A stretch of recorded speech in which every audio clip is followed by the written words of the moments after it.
Welcome to Straight Shot Politics. Each episode will bring you in-depth discussion with experts, community leaders, and analysts who will share their insights, experiences, and predictions. From local elections to global diplomacy, we'll provide you with the tools and perspectives you'll need to navigate today's real-world landscape.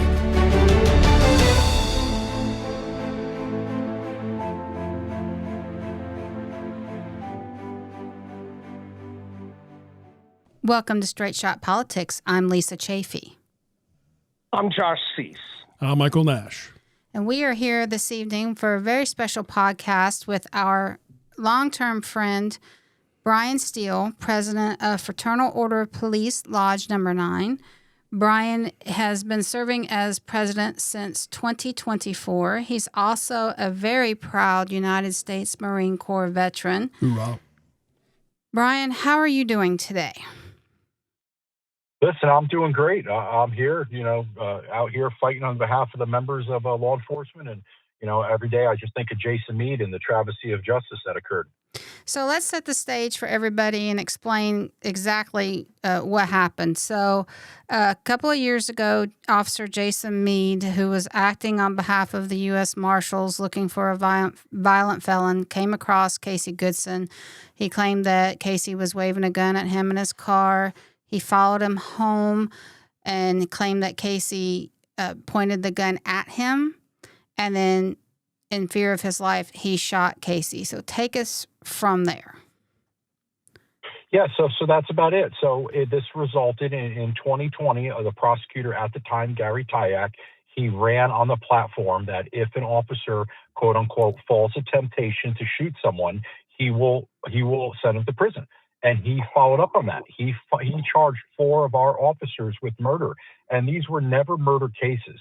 There's a mens rea for murder, a culpable mental state, and that does not apply in a police case in the scope of their duties. We follow something called Graham versus Connor. That's what's supposed to guide us. What would an objectively reasonable officer do in that situation?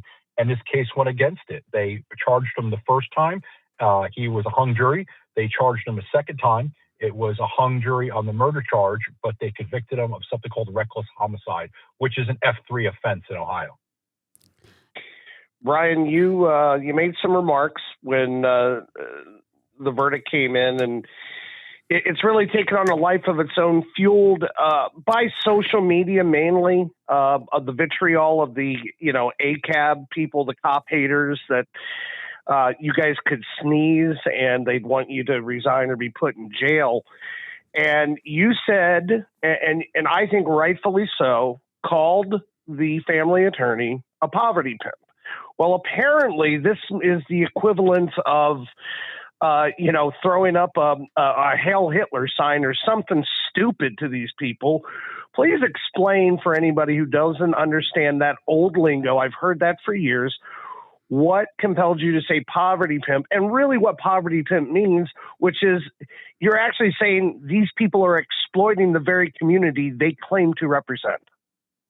Well, and that's exactly what it is. A poverty pimp is someone that comes into a challenged community, an impoverished community, a disenfranchised community, and they take advantage of them for either financial gain or political gain using unethical practices. This individual I was speaking of, and here's the funny thing, I never even said his name, but everybody knew who I was talking about. And I've said these kind of attorneys sometimes are like ambulance chasers. When there's a police-involved shooting, they swoop in because they know the government has deep pockets. Unfortunately, the majority of the money in these settlements do not go to the family who, justified or not, tragically lost a loved one. They go and line the pockets of these attorneys. I've spent my overwhelming career in Black communities of color. I advocate for these individuals.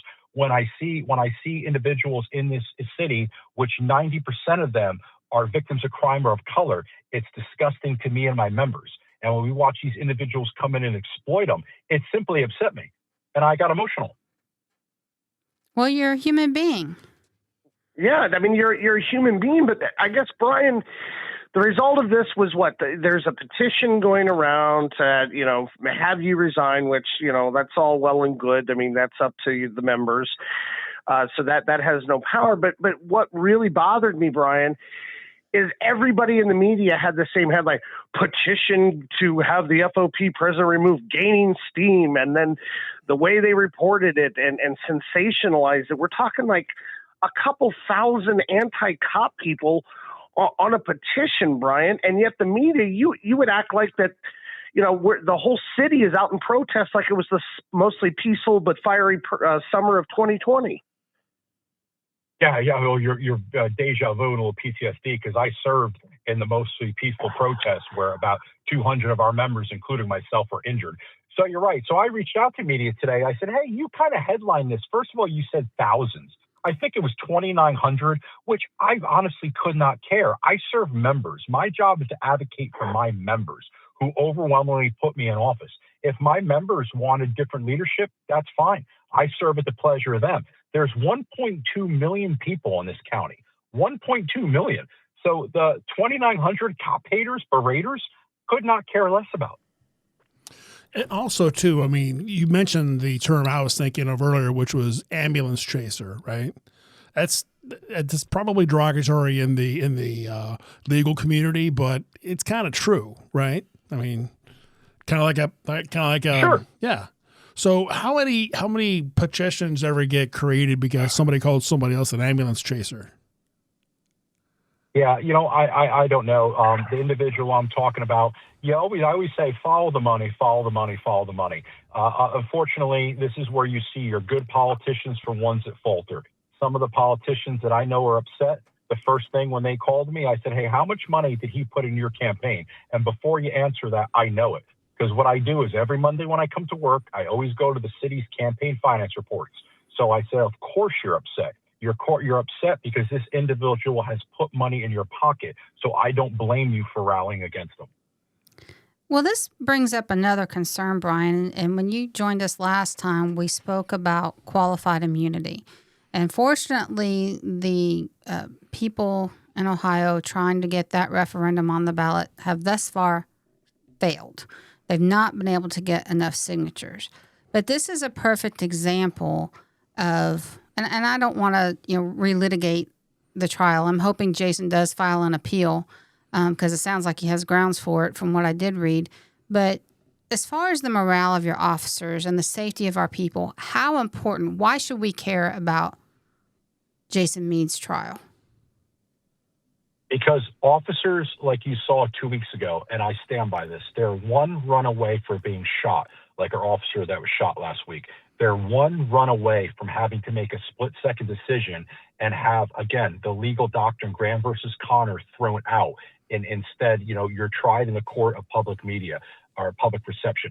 How did this case land in this county? I've said years ago, for the sakes of both family, it was so politicized. Everybody, every jury, there's no way you've not seen this of some kind. You've got to move these high priority cases, high publicity cases to another county for the sake of both families. And I can't say that enough. This is a tragic incident. Officers make split-second decisions. You make the wrong decision, you're dead or you're in jail. Brian, it has repercussions that trickle down, as you've explained, and I don't think people really appreciate that. But what are you hearing from your members?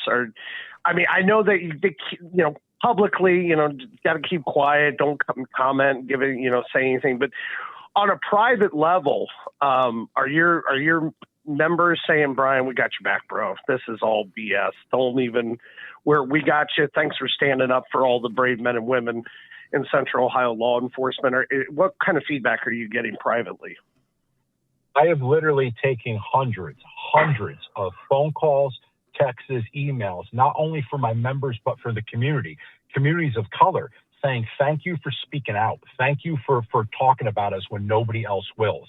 And I think we talked about this last time I was on the show.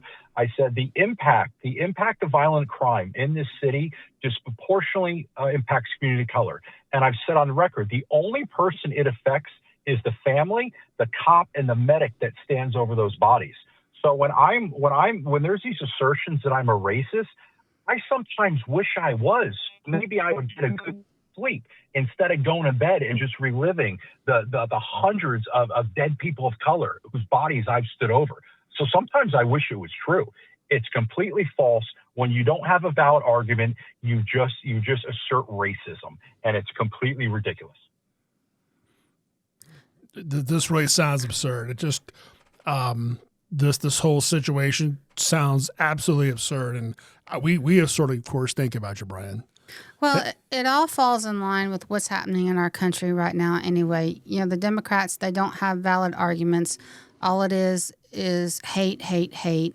And they want to take down anybody that stands up and fights for the good. And Brian, you're definitely one of those men. I've known you for several years now, and we couldn't ask for a better leader in your role. What is your message to the public about this? What would you like them to know? Whenever someone in the public says thank you for your service, I always say, you're welcome, you are worth it. Our members, despite this, I sent them a letter. I sent a letter to all 4,500 members, and I said, I know in your hearts, or in your minds, you want to shut down. You want to slow down. After 2020, we were vilified so much, officers virtually slowed down. They started becoming firemen. No disrespect to our firemen, they would respond to calls. We have to do our job. We have to be proactive. We have to remove these individuals from the street. And it's very hard to look at a young man and women, law enforcement, and say, go out and do your job.